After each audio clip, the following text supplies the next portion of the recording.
السلام علیکم ورحمۃ اللہ تعالی وبرکاتہ۔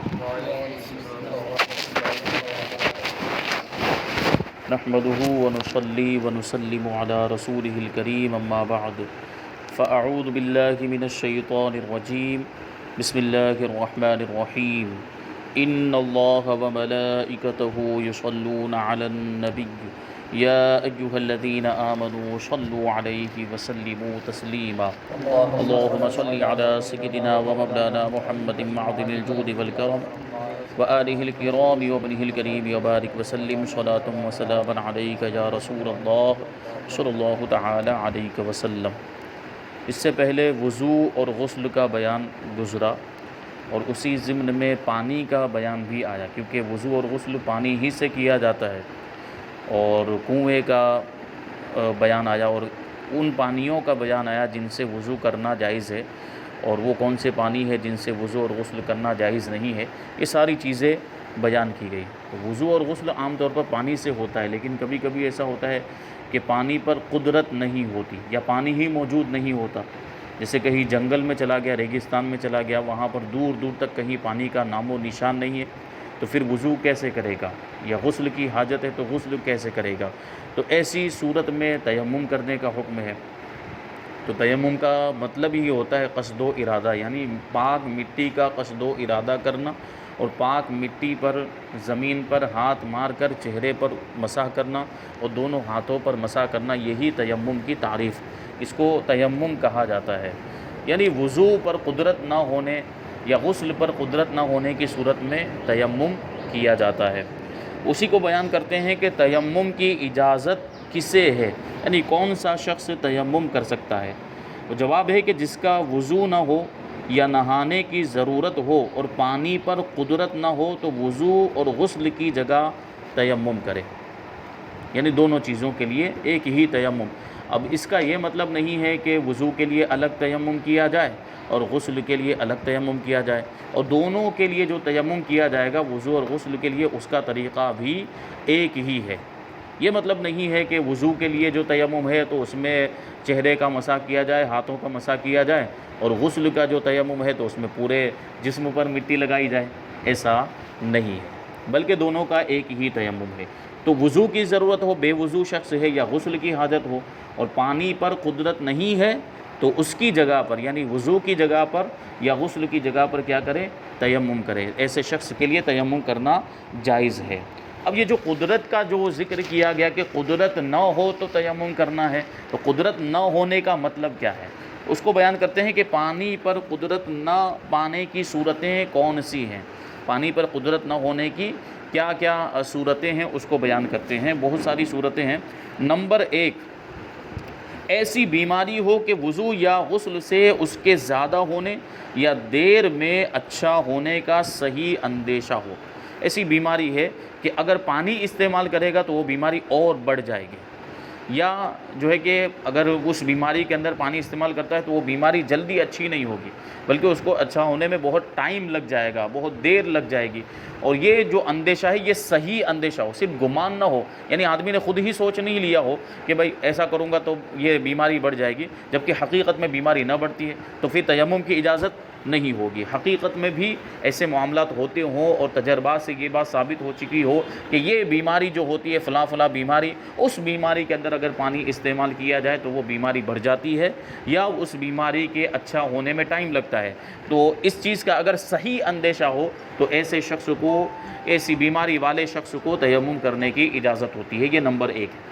آگے بیان کرتے ہیں نمبر 2 پر کہ وہاں چاروں طرف ایک ایک میل تک پانی کا پتہ نہ ہو، پانی کا نام و نشان نہ ہو، چاروں طرف، صرف ایک طرف نہیں، ایک طرف جا کر جو ہے کہ تلاش کر لیا، واپس آیا نہیں ملا تو تیمم کرنے لگ گیا، نہیں، بلکہ چاروں طرف، جیسے کسی جنگل میں چلا گیا تو اب چاروں طرف اسے ڈھونڈنا پڑے گا، دائیں جانب بائیں جانب آگے اور پیچھے سب جگہ وہ ڈھونڈے، ایک میل کے فاصلے میں اگر اسے پانی نہیں ملا ہے تو اس کے لیے تیمم کرنے کی اجازت ہے۔ ایک میل یہ 1.5 کلومیٹر سے کچھ زیادہ ہوتا ہے، تو اتنے فاصلے کے اندر اس نے جا کر ڈھونڈ لیا اور پانی نہیں ملا ہے تو اب ایسی صورت میں اسے تیمم کرنے کی اجازت، کیونکہ پانی ہے ہی نہیں، اس کے پاس بھی خود موجود نہیں ہے اور آس پاس میں بھی کہیں موجود نہیں ہے، تو تیمم کرنے کی اجازت ہوگی۔ نمبر 3، اتنی سردی ہو کہ نہانے سے مر جانے یا بیمار ہونے کا قوی اندیشہ ہو کہ ٹھنڈک ہے، بہت زیادہ ٹھنڈی ہے، ٹھنڈا موسم، جیسے ٹھنڈے علاقوں کے اندر ایسا معاملہ ہوتا ہے، تو وہاں اتنا مطلب ٹھنڈا موسم ہے یا اتنی سردی ہے کہ اگر نہائے گا تو مر جائے گا، یعنی وہ اپنے جسم کی حالت کو دیکھتے ہوئے سے گمان ہے کہ وہ اگر ایسی ٹھنڈی میں نہائے گا تو مر جائے گا یا بیمار ہو جائے گا، اور اس کا اسے قوی اندیشہ ہے، اور وہاں پر لحاف وغیرہ، کمبل وغیرہ کوئی ایسی چیز اس کے پاس نہیں ہے جسے نہانے کے بعد اوڑھ لے، جسے نہانے کے بعد اگر فوراً کمبل اوڑھ لیا جائے یا لحاف رضائی وغیرہ اوڑھ لی جائے تو گرمی آ جاتی ہے، تو اس سے کچھ راحت ہو جاتی ہے، ٹھیک ہے۔ تو ایسی کوئی چیز بھی نہیں ہے جسے نہانے کے بعد اوڑھ لے، اور سردی کے ضرر سے بچ جائے، نہ آگ ہے وہاں پر جسے تاپ سکے، تو ایسے شخص کے لیے بھی تیمم کرنا جائز ہے بہت زیادہ ٹھنڈی کی وجہ سے۔ اور صرف یہاں پر بھی وہی چیز ہے، صرف مان لینا کافی نہیں، جیسے ہمارے یہاں پر اتنی زیادہ کوئی ٹھنڈی پڑتی نہیں ہے، بہت قلیل انداز میں ٹھنڈی ہوتی ہے، جو جس طرح یو پی میں اور دوسرے علاقوں میں جو ٹھنڈی پڑتی ہے اس طرح کی ٹھنڈی یہاں پر نہیں ہوتی ہے، تو یہاں تو آرام سے غسل بھی کیا جا سکتا ہے اور وضو بھی ایسے پانی سے کیا جا سکتا ہے۔ اور پھر یہ کہ ہمارے یہاں تو گرم کرنے کا بھی انتظام ہوتا ہے، گیزر وغیرہ کی بھی فیسلٹی ہوتی ہے، سہولتیں ہوتی ہیں، تو پھر تیمم کی کوئی ضرورت نہیں ہے۔ نمبر 4، دشمن کا خوف ہے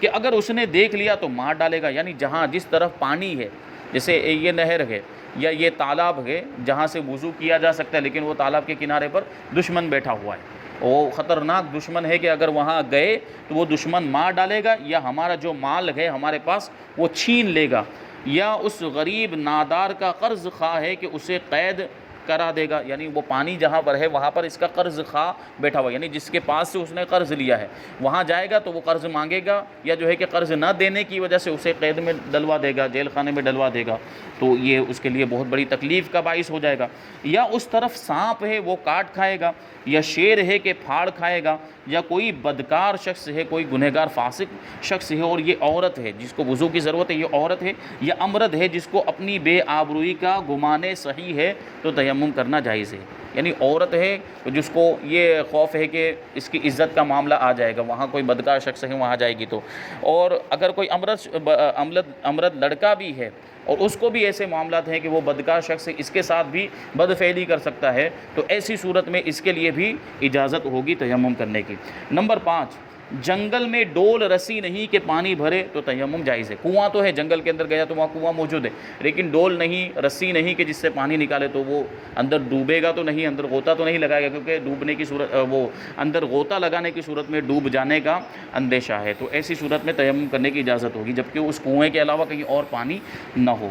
نمبر 6، پیاس کا خوف ہے، یعنی اس کے پاس پانی تو ہے مگر وضو یا غسل کے صرف میں لائے، یعنی وہ جو پانی اس کے پاس ہے، جیسے مشکیزے کے اندر پانی ہے، اگر اس سے وضو کر لے یا اس سے غسل کر لے تو خود یا دوسرا مسلمان یا اپنا یا اس کا جانور، اگرچہ وہ کتا جس کا پالنا جائز ہے، پیاسا رہ جائے گا، یعنی خود پیاسا رہ جائے گا اگر وہ پانی سے وضو کر لیتا ہے، یا اس کے ساتھ میں جو اس کا دوست اس کے ساتھ سفر کر رہا ہے وہ پیاسا رہ جائے گا، یا اس کے ساتھ جو جانور ہے، جو پالتو جانور ہوتے ہیں، یا ایسا کتا ہے جس کا پالنا جائز ہے وہ پیاسا رہ جائے گا، تو ایسی صورت میں بھی اس پانی کو چھوڑ کر تیمم کرنے کی اجازت ہوگی، کیونکہ وہ پانی پینے کے لیے ہوگا، اس کے ذریعے سے اپنی وہ پیاس بجھائے گا۔ تو اب یہاں جو بات کہی گئی کہ وہ کتا جس کا پالنا جائز ہے، تو اس کا کیا مطلب ہوا؟ یعنی کتا صحیح مقصد کے لیے پالا جائے تو اس کا پالنا جائز ہوتا ہے، جیسے پہرے داری کے لیے، حراست کے لیے، پہرے داری کے لیے، چوکی داری کے لیے کتے کو پالا جاتا ہے، اس کو ایسی ٹریننگ دی جاتی ہے کہ کبھی چور آ گیا، کبھی کوئی اجنبی شخص آ گیا تو وہ کتا بھونکتا ہے، جس کے ذریعے سے ہمیں پتہ چل جاتا ہے، یا کبھی کوئی موذی چیز ہوتی ہے، کبھی کوئی نقصان دہ چیز ہوتی ہے تو وہ کتا جو ہے اس کو دیکھ کر بھی بھونکتا ہے، تو جس سے پتہ چل جاتا ہے کہ کوئی معاملات ایسے ہیں کہ کوئی تکلیف پہنچانے والی چیز آ گئی ہے۔ جیسے کہ ہم نے کہیں پر سنا تھا کہ ایک شخص نے کتا پالا ہوا تھا، اب اس کو سکھا دیا، اب کتے کو بتا دیا جائے کہ یہاں رہنا ہے تو وہیں رہے گا، وہاں سے وہ جائے گا نہیں، اب اس کو اس شخص نے ایسی ٹریننگ دی تھی کہ تجھے گھر کے اندر قدم نہیں رکھنا، گھر کے باہر ہی رہنا ہے، اور اس کتے کے معاملات بھی ایسے ہی تھے کہ وہ کبھی گھر کے اندر نہیں آتا تھا، اس شخص نے اس کو ایسی ٹریننگ دی ہوئی تھی، تو کبھی گھر میں وہ آتا نہیں تھا، وہ باہر ہی دروازے کے باہر ہی رہتا تھا اور پہرا دیتا رہتا تھا۔ وہ ایک مرتبہ کیا ہوا کہ وہ شخص اپنے گھر میں بیٹھا ہوا ہوگا تو اچانک وہ کتا اس کے گھر میں داخل ہوا اور صرف چہرہ دکھا کر واپس چلا گیا، یعنی اس نے یہ ظاہر کیا کہ میں آیا اندر اور پھر وہ باہر چلا گیا۔ تو اب اس شخص کو تعجب ہوا کہ آج سے پہلے کبھی بھی ایسا معاملہ نہیں ہوا کہ کتے نے گھر کے اندر قدم رکھا ہو، آج یہ کتا گھر میں کیسے آ گیا؟ ضرور کچھ معاملہ ہے، یعنی کتے نے اشارہ کیا۔ اب جب وہ باہر گیا جا کر دیکھنے کے لیے کہ کیا معاملات ہیں، یہ کتا اندر گھر میں کیوں آیا تھا، تو گھر کے باہر جب جا کر اس نے دیکھا تو گھر کے باہر جو نالی ہوتی ہے اس میں بہت بڑا سانپ جو ہے کہ پڑا ہوا تھا۔ تو یہ کتے کی وفاداری چونکہ جو بہت مشہور ہے، تو واقعی کتا جو ہے کہ بہت وفادار بھی ہوتا ہے۔ تو اس طرح کی پہرے داری کے لیے اگر کتے کو رکھا جائے، اس کو پالا جائے تو پالنا جائز ہے۔ اور اسی طریقے سے شکار کرنے کے لیے بھی کتے کو پالا جاتا ہے، اس کو ٹریننگ دی جاتی ہے، پھر وہ جا کر شکار کرتا ہے، اور اس کے بھی اپنے مسائل ہیں۔ تو اس کے لیے اگر کتے کو پالا ہے، وہ کتا ساتھ میں لے کر جا رہا ہے، تو اگر وہ پانی استعمال کر لے گا تو اس کا وہ کتا پیاسا رہ جائے گا، تو پھر تیمم کی اجازت ہے۔ اور اپنی یا ان میں سے کسی کی پیاس خواہ فی الحال موجود ہو یا آئندہ اس کا صحیح اندیشہ ہو کہ وہ راہ ایسی ہے کہ دور تک پانی کا پتہ نہیں ہے، تو تیمم جائز ہے۔ یعنی اگر فوراً استعمال کر لے گا تو فوراً پیاس کی وجہ سے ان کو تکلیف کا سامنا کرنا پڑے گا، یا آگے سفر کے اندر ایسے معاملات پیش آ سکتے ہیں۔ یعنی سفر اتنا لمبا ہے اور اس سفر کے اندر معاملات ایسے ہیں کہ پورے سفر کے اندر کہیں پانی ملنے کا یہ نہیں ہے، دور دور تک پانی کا پتہ نہیں ہے، تو ایسی صورت کے اندر وہ تیمم کرے گا،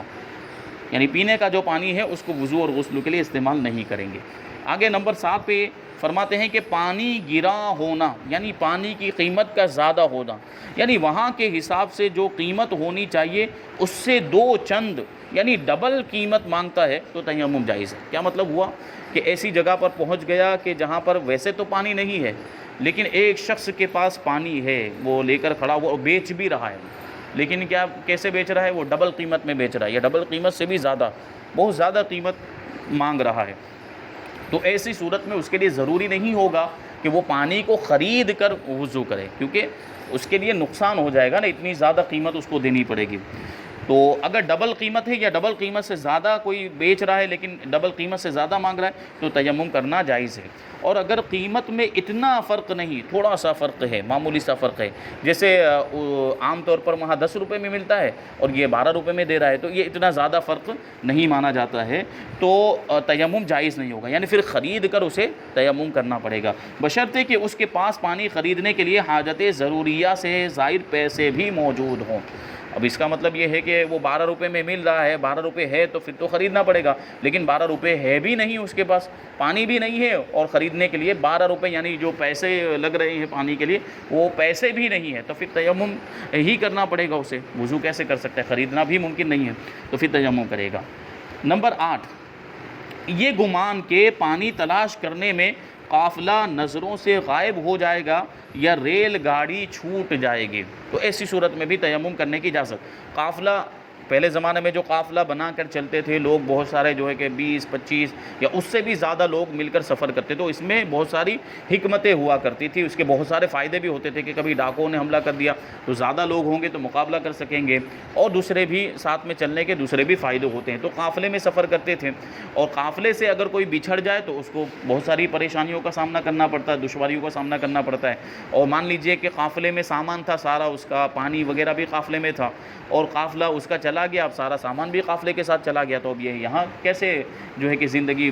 بسر کر سکے گا، پھر باقی کا سفر وہ کیسے کاٹے گا؟ تو قافلے کا چھوٹ جانا یہ بہت بڑی مصیبت ہوا کرتی ہے۔ تو اگر ایسے معاملات تھے کہ اگر وضو کرنے جائے گا، پانی کو تلاش کرنے جائے گا، پانی ڈھونڈنے جائے گا تو قافلہ چلا جائے گا، تو ایسی صورت میں اس کو تیمم کرنے کی اجازت ہے۔ یا ریل گاڑی چھوٹ جائے گی، یہ بھی ہوتے ہیں معاملات، آج کے زمانے میں بھی یہ چیز ہوتی ہے کہ گاڑی کا ٹائم فکس ہوتا ہے کہ اگر اب گاڑی سے اتر کر، ٹرین سے اتر کر وضو کرنے کے لیے جائے گا، حالانکہ اب تو اکثر اسٹیشن پہ پانی وغیرہ مہیا ہوتا ہے، وضو کرنے کے لیے جائے گا تو ٹرین چھوٹ جائے گی، جبکہ ٹرین کے اندر بھی پانی مہیا ہوتا ہے، تو ٹرین کے اندر پانی ہے تو پھر تو یہ مسئلہ ہی نہیں ہے، تو ٹرین میں ہی وضو کر لے گا۔ وہ تھوڑی تکلیف ہوگی، پاؤں اوپر وہ جو واش بیسن ہوتا ہے اس میں پاؤں ڈالنے میں تھوڑی پریشانی ہوگی، اگر کوئی برتن ہے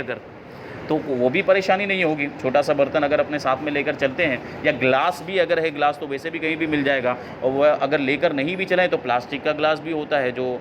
ڈسپوزل ہوتا ہے، وہ گلاس بھی اگر لے لیا تو اس سے بھی کام چلایا جا سکتا ہے کہ اس میں سے واش بیسن میں سے پانی کو بھر کر اپنے پاؤں کو دھو لے، اور ہاتھ وغیرہ تو وہاں دھوئے جا سکتے ہیں، تو وضو گاڑی میں، ٹرین میں کیا جا سکتا ہے۔ یہ اس صورت میں ہوگا کہ جبکہ ٹرین میں بھی پانی نہیں ہے، اب باہر وضو کرنے کے لیے اسے جانا ہے، یعنی اسٹیشن پر اسے وضو کرنے کے لیے جانا ہے، اور وہ وضو کرنے کے لیے گیا اور اتنے میں ٹرین چالو ہو گئی، یا جو ہے کہ اس کو اندیشہ ہے کہ اب وضو کرنے جائے گا تو گاڑی نکل جائے گی، تو پھر وہ وضو نہیں کر سکتا ہے، تو تیمم کرنے کی اجازت ہوگی، جبکہ ٹرین میں بھی پانی نہیں ہے، ٹھیک ہے، لیکن عام طور پر پانی ہوتا ہے تو وضو ہی کرنا پڑے گا۔ نمبر 9، یہ گمان کہ وضو یا غسل کرنے میں عیدین کی نماز جاتی رہے گی، خواہ یوں کہ امام پڑھ کر فارغ ہو جائے گا یا زوال کا وقت آ جائے گا، تو دونوں صورتوں میں تیمم جائز ہے۔ کیا مطلب ہوا کہ غسل کی حاجت ہے یا وضو کی حاجت ہے؟ اب اگر وضو کرنے جاتا ہے یا غسل کرنے جاتا ہے تو اتنا ٹائم نہیں ہے کہ وضو اور غسل کرے اور نماز کو بھی، یعنی عید کی نماز، عیدین یعنی عید الفطر کی نماز اور عید قربانی کی نماز، تو دونوں صورتوں میں عید کی نماز چھوٹ جائے گی، وضو کرنے کے لیے جائے گا تو، یا غسل کرنے کے لیے جائے گا، یعنی امام پڑھ کے فارغ ہو جائے گا، یا یہ کہ زوال کا، کیونکہ اس کا جو ٹائم ہوتا ہے عید کی نماز کا وہ زوال سے پہلے تک کا ہوتا ہے، اس کے بعد نہیں ہو سکتی، تو زوال کا وقت آ جائے گا تو پھر وہ نماز فوت ہو گئی۔ اور یہ عیدین کا ذکر خاص طور پر اس لیے کر رہے ہیں کیونکہ عید کی نماز کا کوئی خلیفہ نہیں ہے، اور عید کی نماز کی قضا بھی نہیں، چھوٹ گئی تو چھوٹ گئی۔ دوسری نمازوں کی تو قضا کی جا سکتی ہے، دوسری نمازوں کو بعد میں پڑھا جا سکتا ہے، لیکن عید کی نماز اس کے وقت ہی میں ہو سکتی ہے اور جماعت کے ساتھ ہی ہو سکتی ہے، اکیلے بھی نہیں پڑھ سکتا آدمی، اس کے لیے جماعت بھی شرط ہے، تو اسی وجہ سے وہاں پر تیمم کرنے کی اجازت دی گئی ہے۔ جیسے مان لیجئے کہ 7:15 بجے کا ٹائم ہے اور یہ 7:15 بجے صاحب جو ہے کہ سو کر اٹھے اور غسل کی حاجت ہے، اب اگر غسل کرنے جائیں گے تو وہ نماز چھوٹ جائے گی، تو ایسی صورت میں تیمم کرنے کی اجازت ہوگی۔ آگے نمبر 10 پہ فرماتے ہیں کہ غیر ولی کو نماز جنازہ فوت ہونے کا خوف ہو تو تیمم کرنا جائز ہے۔ غیر ولی، اب یہ ولی وہ اللہ کا ولی والا ولی نہیں ہے، ولی سے مراد میت کا ولی، میت کا ولی یعنی جو اس کا سب سے زیادہ قریبی رشتہ دار ہو وہ میت کا ولی ہوتا ہے۔ جیسے کسی کا انتقال ہو گیا تو اب اس کا بیٹا، باپ نہ ہونے کی صورت میں اس کا بیٹا اس کا ولی ہوگا، اور بیٹا نہیں ہے باپ موجود ہے تو باپ اس کا ولی ہوگا، جو سب سے زیادہ قریبی رشتہ دار ہوتا ہے وہ اس کا ولی کہلاتا ہے۔ تو غیر ولی کو نماز جنازہ فوت ہو جانے کا خوف ہو تو تیمم جائز ہے۔ اس کا بھی مطلب یہ ہے کہ نماز جنازہ ایک ہی بار پڑھی جاتی ہے، نماز جنازہ دوسری مرتبہ پڑھنے کی اجازت نہیں ہے، جبکہ پہلی مرتبہ ولی کی اجازت سے پڑھ لی گئی ہو یا ولی نے خود پڑھ لی ہو، تو اب دوسری مرتبہ نماز جنازہ پڑھنا جائز نہیں ہے۔ ہاں ولی نے نہیں پڑھی ہے اور ولی نے اجازت بھی نہیں دی ہے تو جتنی مرتبہ چاہیں پڑھ سکتے ہیں۔ یہ جو بزرگوں کی نماز جنازہ بار بار پڑھی جاتی ہے وہ اسی طریقے سے پڑھی جاتی ہے کہ ولی کو پہلے سائیڈ میں کر دیا جاتا ہے، ولی اجازت بھی نہیں دیتا ہے، ولی خود بھی نہیں پڑھتا ہے، لوگ اپنے اعتبار سے آتے جاتے ہیں اور نماز جنازہ پڑھ کے جاتے رہتے ہیں، پھر بعد میں ولی پڑھتا ہے یا ولی کی اجازت سے پڑھی جاتی ہے۔ تو مطلب یہ ہے کہ ولی پڑھ لے یا ولی کی اجازت سے نماز جنازہ پڑھ لی جائے تو پھر وہ دوبارہ نہیں پڑھی جا سکتی ہے۔ اسی وجہ سے غیر ولی کے لیے حکم یہ ہے کہ اگر نماز جنازہ فوت ہونے کا اسے خوف ہے تو وہ تیمم کرے، اس کو تیمم کرنے کی اجازت ہے۔ ولی کو اس بات کی اجازت نہیں ہے، ولی کو تیمم کرنے کی ولی کے لیے تیمم کرنا جائز نہیں ہے۔ کیوں؟ کیونکہ اس کا لوگ انتظار کریں گے، اگرچہ سب لوگ جمع ہو گئے ہیں، نماز جنازہ کا ٹائم بھی ہو گیا جو وقت مقرر ہوا تھا، لیکن پھر بھی ولی کا انتظار کیا جاتا ہے، بھائی اس کا بیٹا ابھی باقی آیا نہیں تو اس کا انتظار کیا جاتا ہے، یا باپ ہے جو ولی ہے تو اس کے بغیر نماز جنازہ پڑھتے ہی نہیں ہیں، تو لوگ اس کا انتظار کریں گے۔ تو اگرچہ غسل کی حاجت ہے، اگرچہ وضو کی حاجت ہے، وہ آرام سے اپنا وضو اور غسل کر کے آئے، اور لوگ بے اس کی اجازت کے اگر پڑھ بھی لے تو یہ دوبارہ پڑھ سکتا ہے۔ ولی کے لیے اجازت، اگر اس کی اجازت کے بغیر پڑھ لی گئی ہے تو وہ دوبارہ اب نہیں پڑھ سکتا ہے، تو وہ ایسی صورت میں اس کے لیے تیمم کی اجازت نہیں ہوگی۔ تو یہ کچھ ضروری مسائل تیمم کے بیان کیے گئے ہیں۔ انشاءاللہ تبارک و تعالی آگے یہ بیان ابھی جاری ہے اور مسائل اس کے بیان کیے جائیں گے۔ اللہ تبارک و تعالی ہم سب کو جو کچھ بھی بیان ہوا اس پر عمل کرنے کی توفیق عطا فرمائے۔ وما علینا الا البلاغ۔ السلام علیکم۔